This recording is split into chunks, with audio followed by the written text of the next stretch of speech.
All right. Hello, ladies and gentlemen. Welcome to a round of coverage for the Revival Tournament happening in May. We are excited to be getting a chance to watch two of these players duke it out for their round one Revival match. We have got Mike Diaz on the bottom versus, I believe, his roommate, Brian M. We're going to see what these guys are bringing to the tournament. We see both players are starting with Seamus Finnigan as their starter. And we watched Brian immediately take advantage of Seamus. Of course, Seamus Finnigan allows you to discard 2 cards from your hand to get 1 more action. So we saw him discard 2 cards after drawing for turn, and then play 3 lessons down. He's got 2 Transfigurations and a Potions lesson, which says to me that he's probably going to be doing some top-end combo control type stuff, escaping the Dursleys. Before also kind of highlight that. Meanwhile, Michael has played, Ron, youngest brother. This is not a card that we really ever see in play. If you have no cards in your hand, you may use an action to draw 5 cards. I really like the efficiency on that. Especially reloading for Seamus Finnigan, and you can see why Ron, youngest brother, has made the cut in this deck. He wants to make sure that Seamus, always has fuel.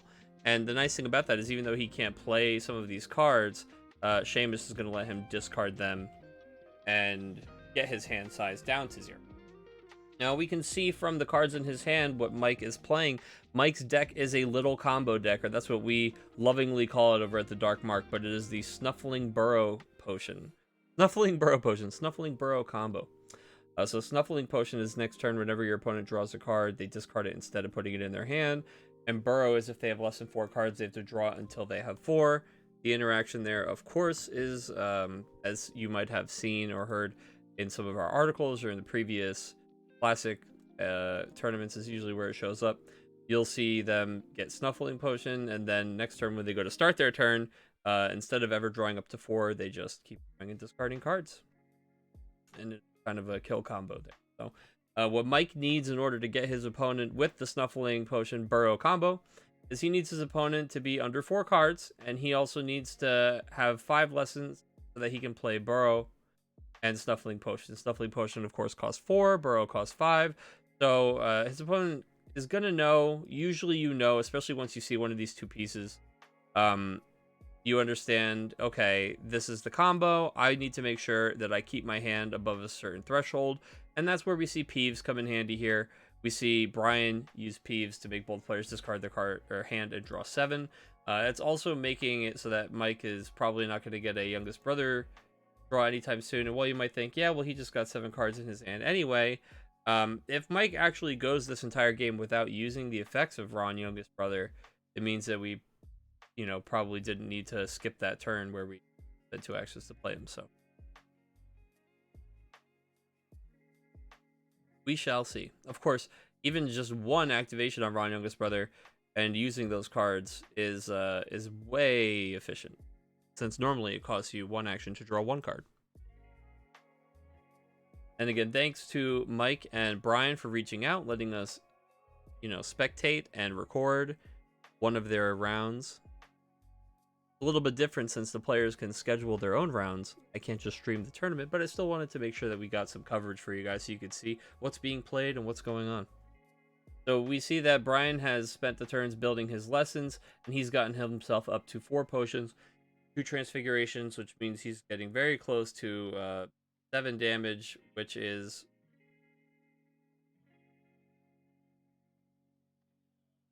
he solved escaping the Dursleys. I'm sorry, I missed that.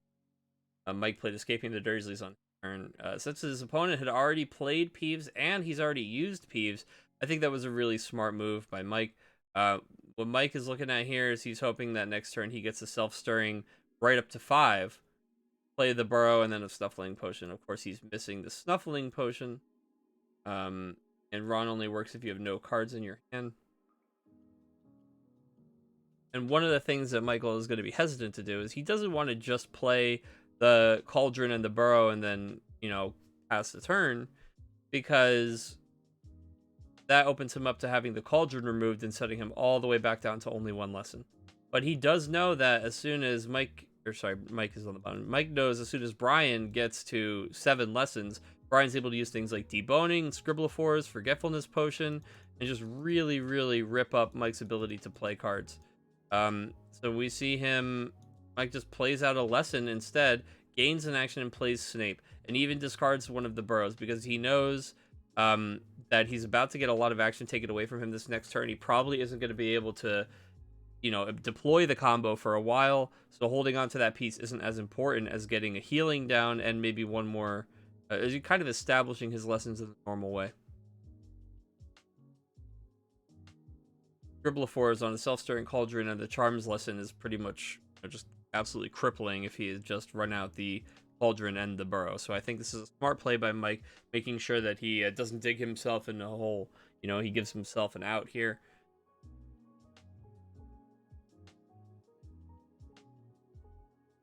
Snape is also a healing card, so he's a great investment in the long game.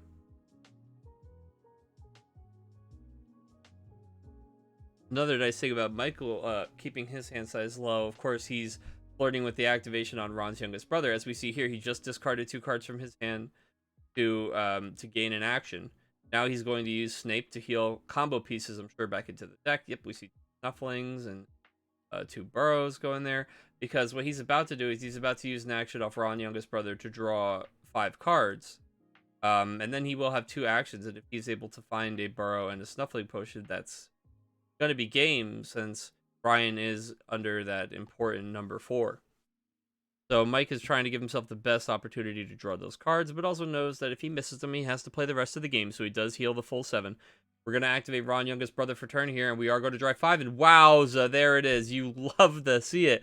Ron's youngest brother absolutely coming in clutch. Now, we talked earlier about whether or not this activation would be relevant this game, and it not only was relevant, it won the game for Mike, so I absolutely love seeing that.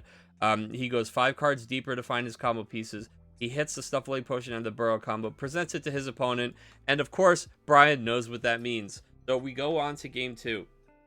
I think that one of the issues here was that Brian had the Peeves down, and Mike got to play an Escaping the Dursleys into a tapped Peeves.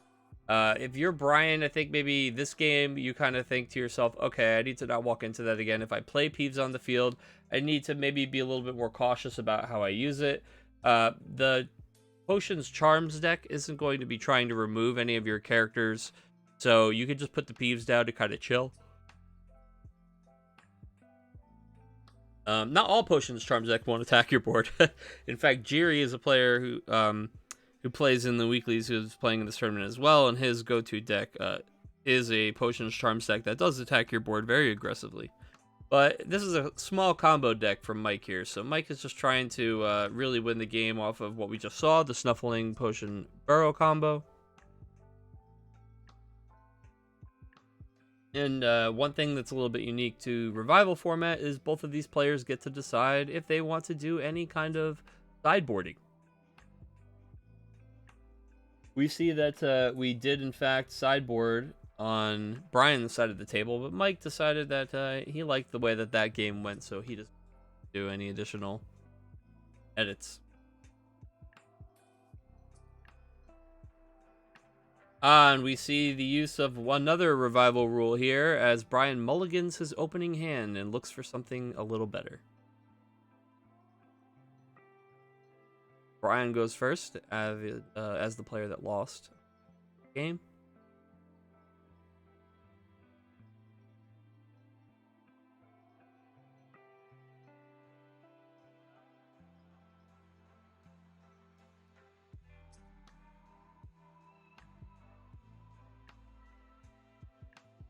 All right, and Michael opens with Professor Flitwick. I almost didn't recognize you, Professor, because Professor Flitwick has such a gorgeous new base set card. And we see the Ron youngest brother get sided in. Now, these guys, you can definitely tell they're roommates. They share that tech. They definitely have been testing against each other. The Ron youngest brother tech is very, very cool, especially with Seamus as the starting character. Especially since the other Ron is banned. I'm glad there's still some Ron representation in Revival. Professor Flitwick is useful here. He's going to be a card that allows Mike to go get the Burrow on demand if necessary. And, of course, also has the added benefit of providing that charm lesson. So Seamus kind of helps us mitigate the bad tempo of a Flitwick. So we discarded Ron and a Charms lesson to play a Flitwick, and then we got that extra action. Or sorry, we discarded those to get the extra action, which let us play Flitwick Potion. Tripping over my words today. So we see a pretty standard opening here for character heavy decks, especially one that wants to run its hand down to 0, coming from Brian. Brian puts Ron Youngest Brother turn 1, follows up with the Potion, and then goes into Palm Free. Or sorry, I believe it was Ron Potion, Palm Free Potion, because he's got 3 actions. Now he's going to start his next turn by drawing a card. He's going to pitch both of these to gain an action. Then he's going to use an action on Ron to draw 5, unless he's got a full turn's worth in hand. But I think that kind of always ends up how it is for these guys. Ends up being how it is they get down to 1 card draw for turn and then kind of do that activation. Yeah, exactly. Using Seamus. Now using Ron. And I love this. I mean, Ron has just been relevant in both of these games. Really, really cool idea from these guys.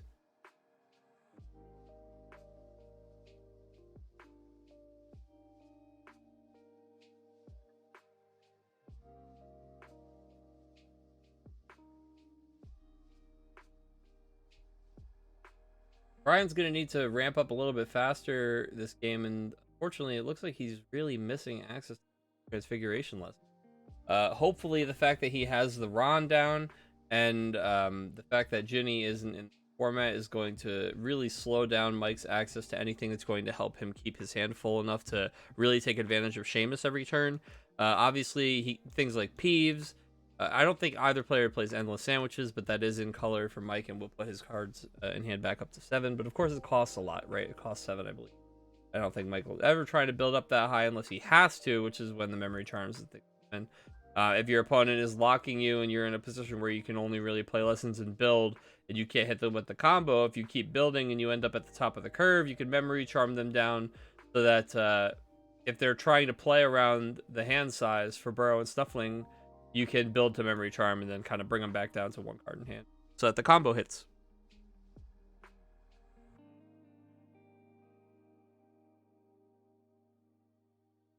So this is Mike's turn. He's really trying to puzzle out what to do. He's at 4. If he plays the Self-Stirring Cauldron, he goes up to 6, which isn't really a relevant number. I'd be surprised if his turn didn't just look like Potion Burrow, right? I think at that point, he gets to use Burrow at the beginning of his turn to draw 2 cards. Yeah, so he's going to Self-Stirring Cauldron. Get the action back. Also, you know what? Cauldron Potion Burrow actually isn't a bad idea. Yeah, so he's going to Cauldron Potion Burrow. And now the Burrow is going to act as not just that win condition, but also a draw engine here for Mike. He was a little hesitant to play because he doesn't want to give his opponent that 1 free card at the beginning of their turn. As we see, Brian goes up to 5 from 3 because he gets to draw off Burrow first. But Mike is going to be drawing 3 cards off the Burrow, and I think that's going to be almost like a pseudo Ron activation. And it's certainly going to help him stay in this. This is the kind of time that Brian needed, though. I mean, successfully playing Ron Youngest Brother to slow down his opponent. Great call in the character battle there. He gets to play down the Self-Stirring. Now he's up to 6. He really needs to get down those Transfiguration lessons.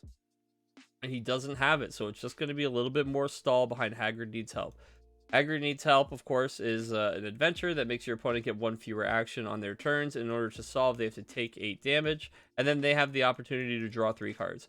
I really think that this Haggard Needs Help play, I understand that Brian, he maybe didn't have a good play. He's thinking, oh, I'll take an action away from Mike, but I think that this is going to end up working out great for Mike. He doesn't mind taking the damage because he's all the way up at 50. So on his turn, right, yeah, he's going to lose this action. What is going to happen is he's going to draw 3 for the Burrow. He's going to draw 1 for turn. He's going to solve Haggard Needs Help and draw 3. So he's actually about to go from a 1 card hand to an 8 card hand because of the Haggard. I mean, obviously the Burrow combo's there too, but watch. I mean, he's going to solve Haggard Needs Help immediately. It's no world where you don't. Excuse me. Solves Haggerty's help. He opts to take the draw 3. I probably would. Yep, there it is. So now he goes from just having Memory Charm in his hand to completely refilling his hand, and his opponent obviously intending to have low hand size. But look at the difference here. His opponent has 0 cards in his hand. And I'll tell you what, look at the bookends on this hand for Mike. Memory Charm and Ron, youngest brother, just kind of flanking a bunch of lessons, and this is what he wanted at all. He's finally got his mana base built here. He's up to 7. He's really just looking for, you know, the combo. I mean, imagine if he just saw all these cards and all he needed was a Snuffling Potion to call this one a win and to make this a 2-game match. But instead, he whiffed on that, so now he's sitting here thinking, okay, I lost 1 action to the Hagrid. I solved the Hagrid. Now, he has 1 action, and he can gain with Seamus to gain a 2nd. It's probably going to be, you know, lesson. Lesson gain by discarding 2 Ron youngest brothers. Play another lesson.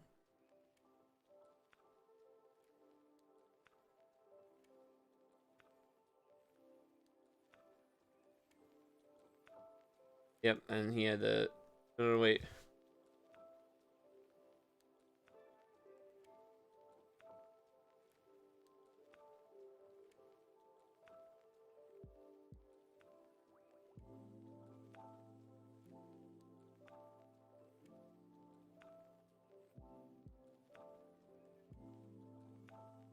I think Mike should be -1 action.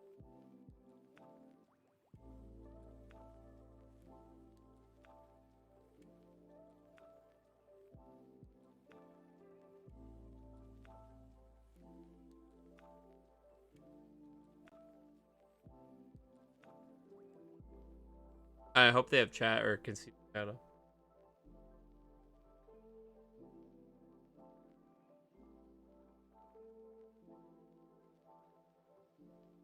I don't know if they're using the revival to their game. I don't think they are. No, they don't see my messages.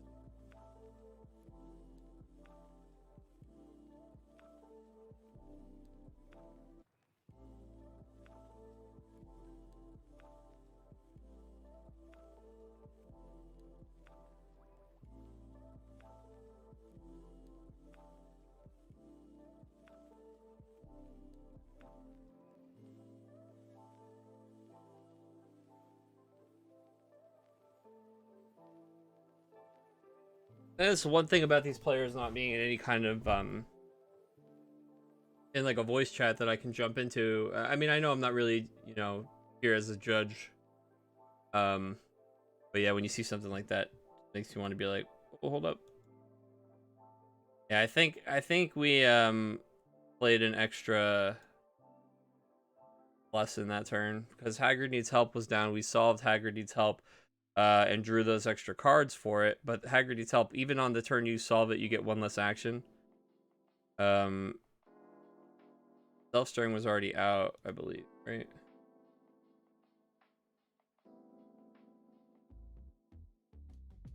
Yeah. Trying to make sure I didn't miss something. We'll see.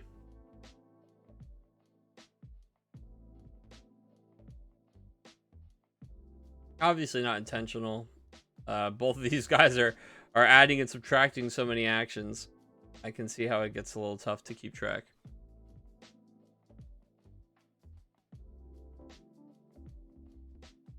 Yeah, he just messaged me, damn.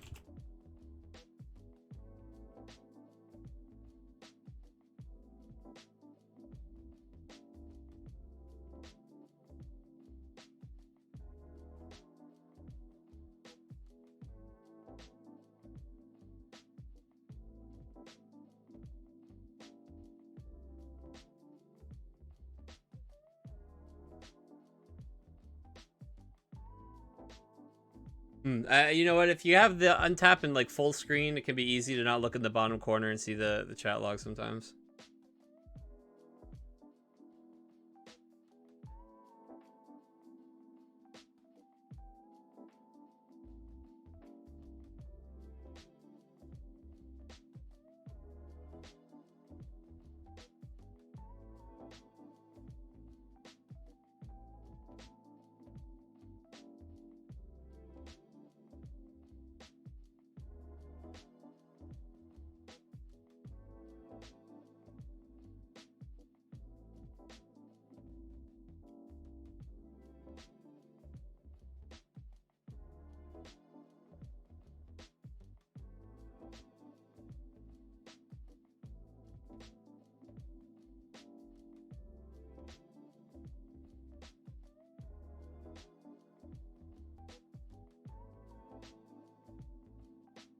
Well, I'll tell you what. There's no there isn't like a penalty guideline or floor rule. I mean, you know, I not they didn't call a judge or anything. That's always awkward when you notice something like that. All right, let's get back to talking about this game though. Hopefully, Mike wins this, or Brian wins this one, even though that happened, and then have a nice. Oh, excuse me. So the nice thing here, though, is technically Mike's up to 10 lessons, right? So he's 1, 2, 3, 4, 5, 6, 7, 8, 9, 10. So that extra lesson that he put into play really is just an extra card out of his hand. And I think the Peeves got used. So, and he doesn't even have Ron youngest brother in play. So if anything, he kind of took a card away from himself to be able to use for Seamus activation. I think that, you know, it wasn't really in his favor. Yeah, he has an extra lesson in play. But it's an irrelevant list. All right, so he's using Memory Charm here. Memory Charm is going to go ahead and this is clever. So Memory Charm gets rid of all the cards from his hand except for one. And Gilderoy Lockhart here says at the end of a player's turn, if you've discarded a card from your hand, choose an opponent and they discard a card from their hand. So it basically makes a poor man's Obliviate, right? Memory Charm, and I love that too because Lockhart is great with Memory Charms, right? Aha, look at that, the combo too. Lockhart's good with Memory Charms. He's gonna go ahead and hit Brian with the 1-2 punch, and Brian doesn't get that. Deboning, Venomous Tentacula Juice, another deboning. Oh, we're healing these up. Okay, I see.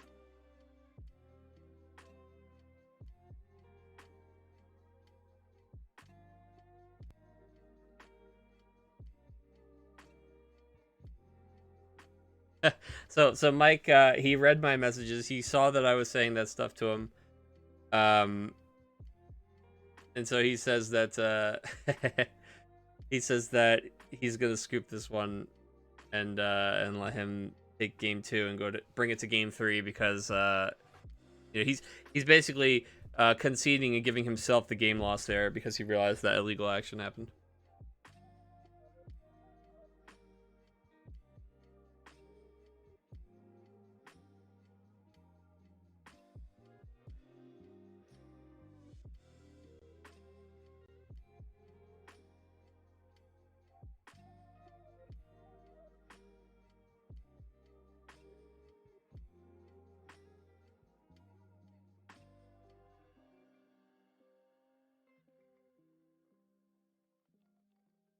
All right, nope. So we healed all that stuff back into the deck, and we had a deboning. So this is really where the I almost called it the McGonagall deck because a lot of times versions of this I've seen started with McGonagall.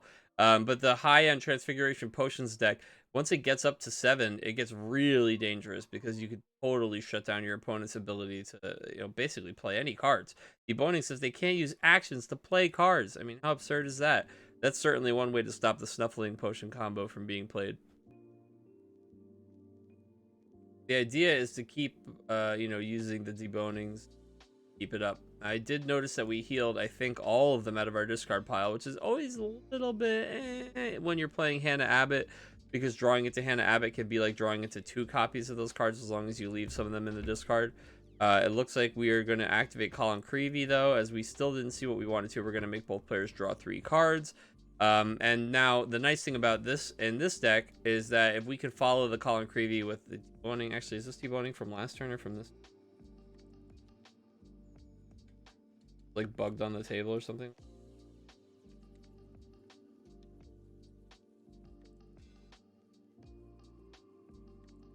Yeah, maybe. Oh, okay, no, maybe he just left it in play because the effect was on. It didn't look like he played it from his hand that turn. So I think that he's fishing for it, right? So he call on Creevies. And the combo here, right, is now if he uses Deboning or Snuffling Potion, or not Snuffling Potion, sorry, Forgetfulness Potion, then Mike won't be able to play these, play any of the cards from his hand.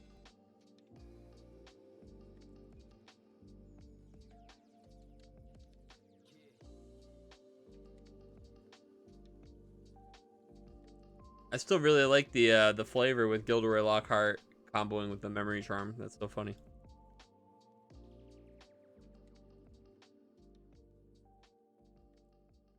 Oh, baby! Look at this. A card that is restricted to 1. So we have Dobby's Disappearance getting used here. And probably going to go ahead and just reset that Cauldron.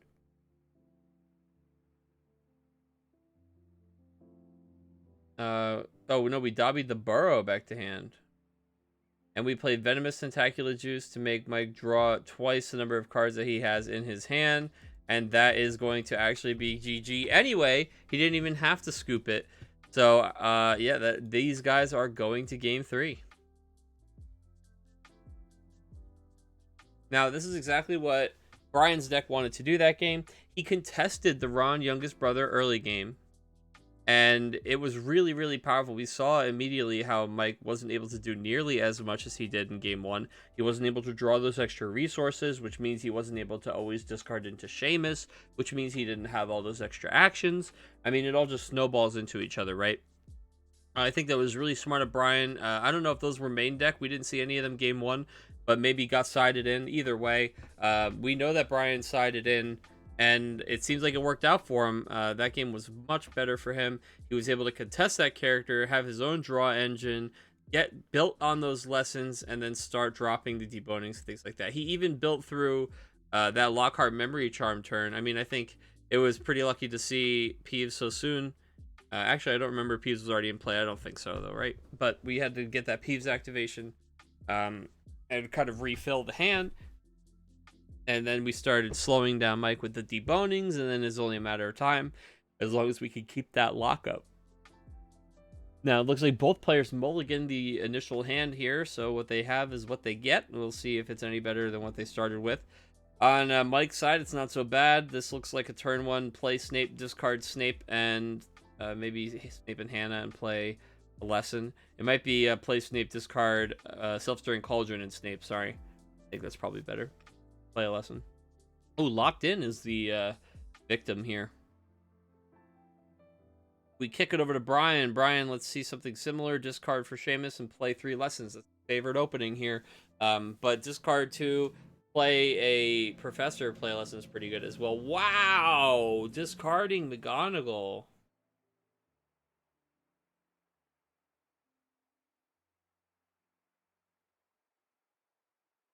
Yeah, I mean, I see that we have the Transfiguration lesson in hand, rather. I get that we really wanted to play Ron's youngest brother because we feel like winning that character battle really secured us the last game. Just a few notes. First of all, I think that because the Ron battle is so important, you can pretty much deduce that if your opponent had it, it would have been his opening play, right? McGonagall gets you out of these adventures, which is one of Mike's strongest ways to lock your hand or get you into that hand size spot. I'm surprised that we didn't just run out the McGonagall and then maybe next turn we play Ron. But we'll see if it works out. I mean, obviously, Ron youngest brother coming down is critical. But Mike's looking like he's going to have a couple difficult turns ahead of him. I mean, the only action we can see is his turn's going to look a lot like play a lesson, play Burrow, right? I mean, short of top decking something really, really good, he's going to be sacrificing that extra Seamus action that he normally would get. Because he just can't fuel the hand. Maybe, I don't know. He's got Escaping the Dursleys here. Escaping the Dursleys on his opponent would encourage his opponent to go get a Peeves, which gets them both out of this situation. But I think the Ron's youngest brother actually is enough that he doesn't have to go get Peeves, right? He goes and he gets literally anything else. plays it onto the table like a lesson, and then activates the Ron. So Mike is going to go with the Burrow. The Burrow is going to, again, help his opponent by drawing that 1 extra card at the beginning of his turn, but Mike is trading 1 card to his opponent for 3 cards for himself. And I doubt Brian makes the error of putting down a Hacker Needs Help in response to the Burrow play this time.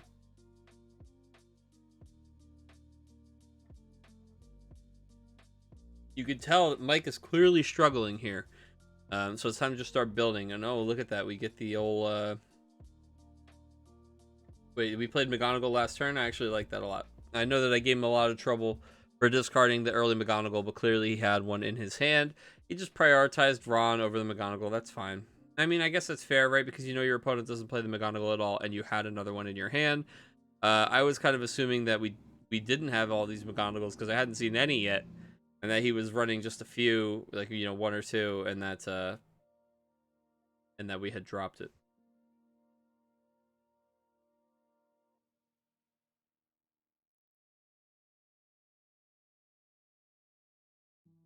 Yeah, Mike is in a bit of trouble here. I mean, we see he used the Burrow activation. He drew for turn, but he's still in a position where he can either play lessons or do things he doesn't really want to do. I mean, he does not want to use actions to draw cards. He does not want to play Escaping the Dursleys against his opponent, right? Because his opponent has the Ron youngest brother. He's in a little bit of a weird spot. Oh, thank you for revealing the hand to me there, Brian. We can see that he is just here to build up, and then he's got 2 debonings in hand already. Those debonings might start to become, you know, fuel on the fire that is Seamus Finnigan's action ability here.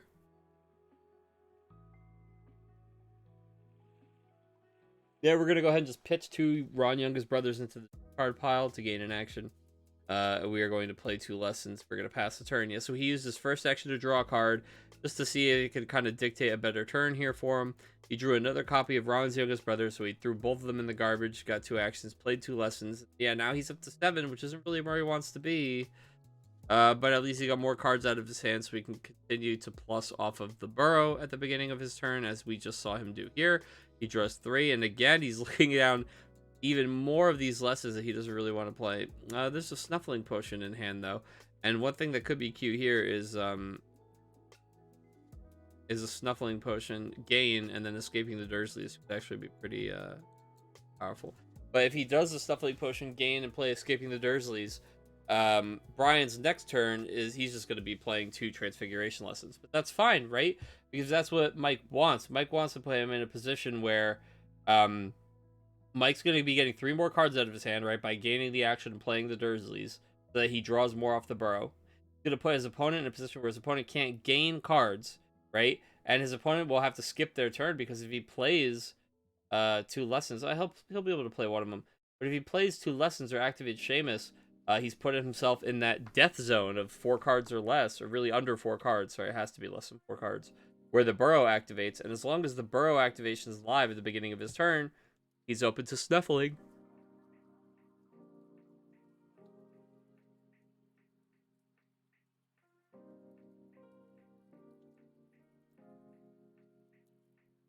Mike's deciding whether or not he wants to go that route. Nope, he's going to just elect to play. He's going to gain an action, play 2 more lessons, use Snape to heal things back into the deck, and he's going to draw the full Monty off of this next Burrow. We're going to see him heal any combo piece or anything that's even potentially combo related back into the deck. It's kind of funny that he's got all these self-stirring cauldrons, and that 9 is like his just in case I can use this, or maybe he'll have some pep talks.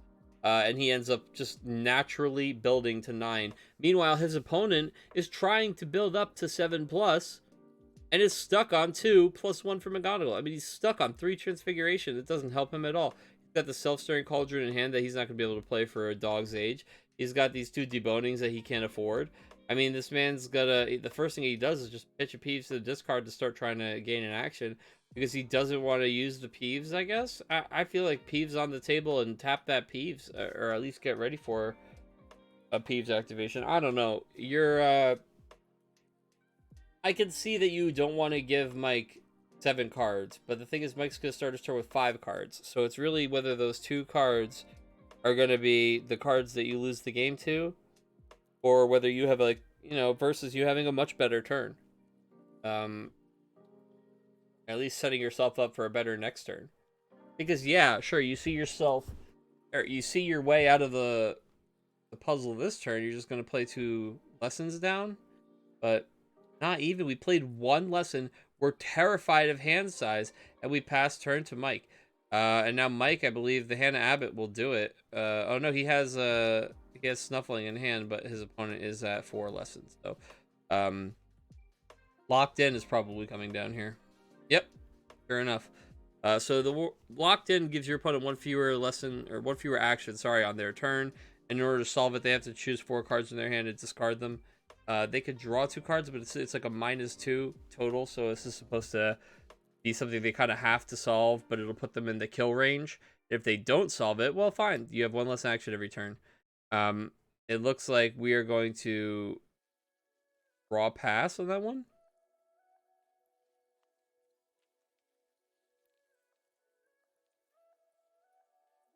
Why did he discard the...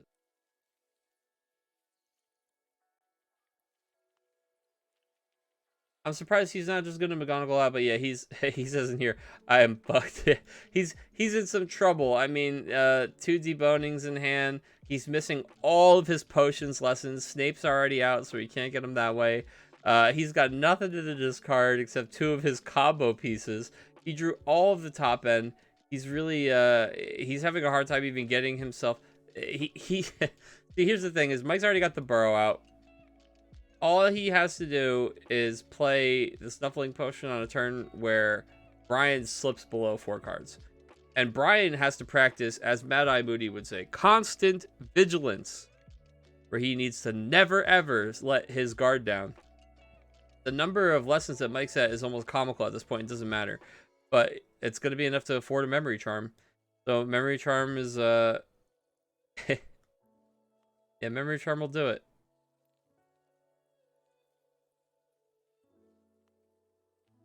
Trying to see if he has the action for it here. He draws for turn. He plays this. He plays the Cauldron. He gets the action back. He gets another action. Yeah, no, he has it. Maybe he's just deciding whether or not it's a good idea. He took it back, I think. I think he took back the Memory Charm. It looks like he's opting... because he doesn't want his opponent to burrow up without the... without Snuffling, right? I actually like that from Mike. He realizes that his opponent's in a bad spot. Doesn't want to give him more cards to draw unless he's killing him. So he draws 1 from the deck to hand. He gets Gilderoy Lockhart. Gilderoy Lockhart's an interesting one because if he plays the Gilderoy Lockhart after getting the action from Seamus, then he will discard 1 card from Brian's hand at the end of the turn because Seamus discard counts. Looks like he opted to... Oh, he only had 1 action left. So he discarded 2 cards off Seamus and drew 1.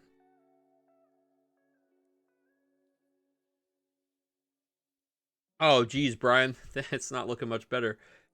And then Brian, again, he's not in any position where he can actually get to no cards in hand so he can use Ron Youngest Brother. So, I mean, he's looking like he has to Hannah Abbott for escaping the Dursleys just loses him the game instantly. And Peeves doesn't feel like it's that good for him, but I think Peeves is the way you have to go. Again, you've skipped 2, maybe 3 turns at this point just because we didn't want to do the Peeves thing, and our opponent's drawn more than those 7 cards at this point. So I think we should have just gone for it. I know it felt weird. I know that our opponent had no cards in his hand, but he did have the Burrow down, right? So he virtually had 5 cards in his hand. I think that Peeves would have been fine. And then we would have gotten rid of, sure, 2 debonings and whatever, but Hannah's already out.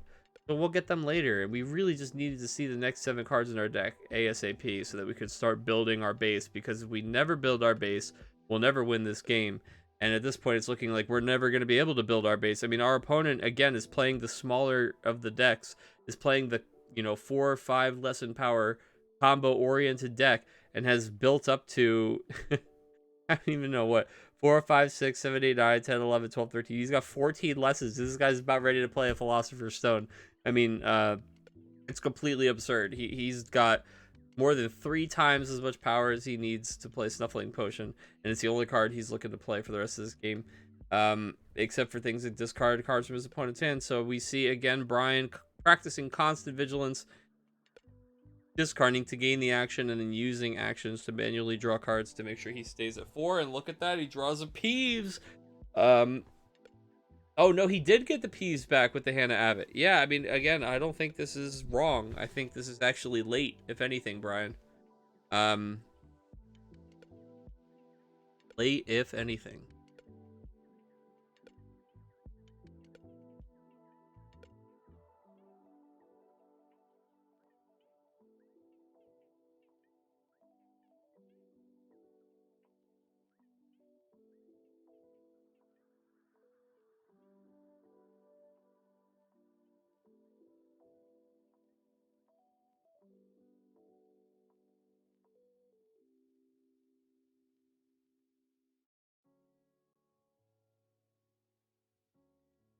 Yep, and look, he ends up. You do it anyway, except this time you did it when your opponent's, you know, in a much better position. Now he did get rid of 2 memory charms, and oh no, but actually Hannah Abbott isn't that good for Mike. Oh my God, he managed to. Oh, Mike, that's a hell of a top deck. But see, look, this piece, it wasn't so bad anyway. We put Mike in a position where he really just still has nothing to do. He's got 3 lessons, 2 cauldrons that, you know, the cauldrons don't matter. And the Hannah Abbott he can't play. What's funny is Hannah Abbott would win him this game, but he can't play the Hannah because there's one in play on Brian's side of the field. And again, one of the issues with charms and potions is it's not doing anything to get rid of these used characters.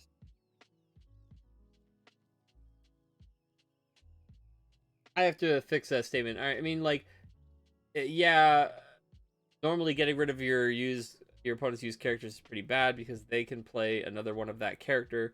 But Mike, because he has Seamus, is able to wheel and deal and use like a spell and then play his own character, so he can bounce and replace, which is really a powerful move. And yeah, I guess it's going to be another cauldron, right? Just a neutral, get a card out of our hand, trying to make our Burrows better.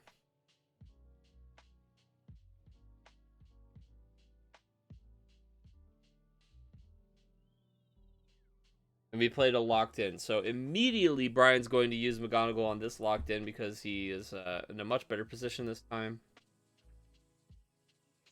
It's kind of wild that Brian's getting like all of this opportunity to come back into the game, still looking like he's got a really tough hand. Is this going to be Colin? No way, right? I mean, what else is he going to do? It's got to be Colin Creevy in the potion lesson.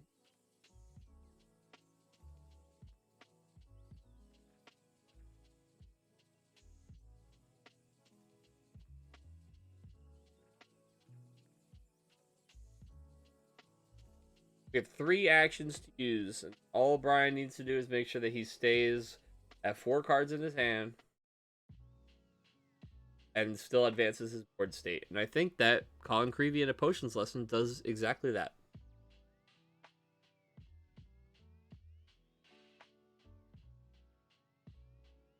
Meanwhile, Michael has...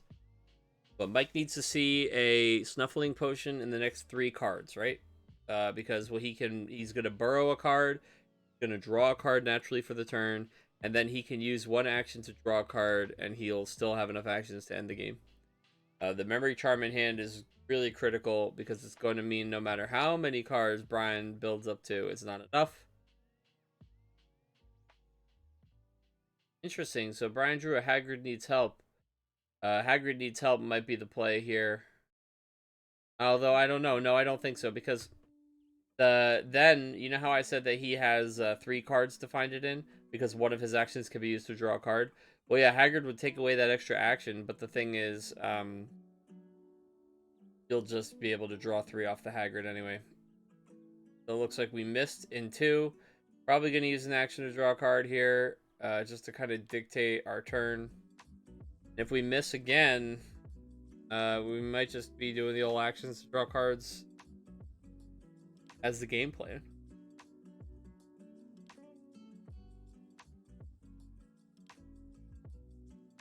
I mean, playing and escaping the Dursleys against him is pretty good too, right? Because you've got Thieves tapped out, McGonagall's tapped out.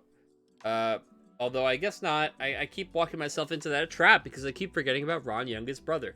if Mike plays the Escaping the Dursleys, then Brian just goes down to 0 cards in hand, gets like another potion lesson, plays it, and then uses Ron. So a little bit tricky. I mean, both of these guys have been a turn away from. Well, that's not true. I was gonna say they've both been a turn away from winning, but no, more like Mike's constantly a turn away from winning, and Brian's able to do just enough to survive. So Brian's playing not to lose here, but he's still successfully building his board. You know, he's established now finally a potions lesson. He's got more cards back in hand. He's been able to work with what he's got, but I think Mike is getting to a point where he'll be able to have just sculpted a win, because he's just be pocketing this memory charm and waiting for the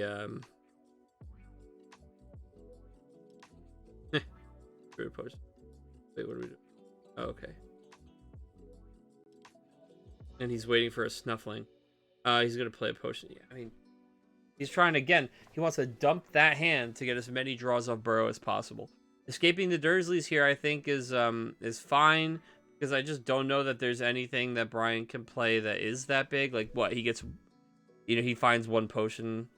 You know, I don't think there's anything at 5 power that's that scary for Mike. Maybe the Dobby's Disappearance that's in the deck. But at this point, you know, come on. But what he solves, he gets Dobby, he Dobbies the Burrow, gets his action back. Right, then he uses Ron, draws 5 cards. Yes, you use Seamus first. You discard 2 cards because they're going anyway. Right, you gain an action. Then you solve Escaping the Dursleys. You go and you get a card. I like Dobby's Disappearance here because it gives you the action back.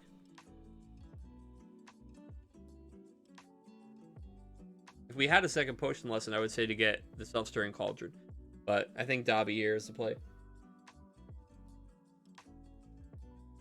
Because Dobby lets us play the last card in our hand without using an action, right? Empty our hand for Ron. And also make it so that Mike needs to spend 1 more action to do his dumb stuff. If we bounce the Burrow back to his hand, too, he's not going to get that card draw. He's only going to draw the card off the top of his deck. Oh, I really don't like that. No. Damn, Dobby's still in here, right? I'm pretty sure.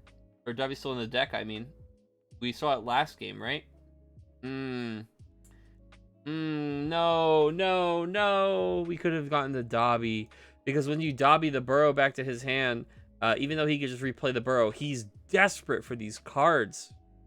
If Snuffling Potion is in the top card or 2, then it doesn't matter. But I think that, and we did get to our Self-Stirring through all that. But see, we would have been there anyway. We got the Dobby, we bop, then we drew up, then we would have been able to play this potion and use the Self-Stirring. Because that's, I mean, the Dobby's just very neutral. We had missed all of our potion lessons too, so we probably could have just assumed they were hanging around in there.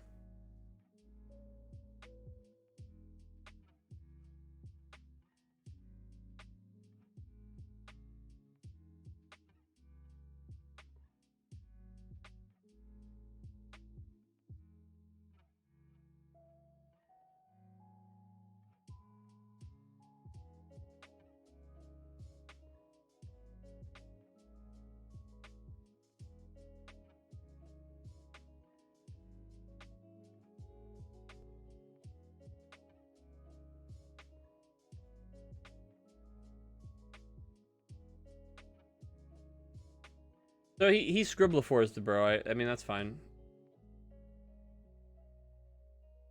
Same end result, I guess. But I feel like we could have... I feel like the other play was just the better play, the better line, because we lucked into drawing the Scribblefores, and also, like we said earlier, we could have also just done the Scribblefores anyway, right? It's the same number of actions because the Dobby is 0.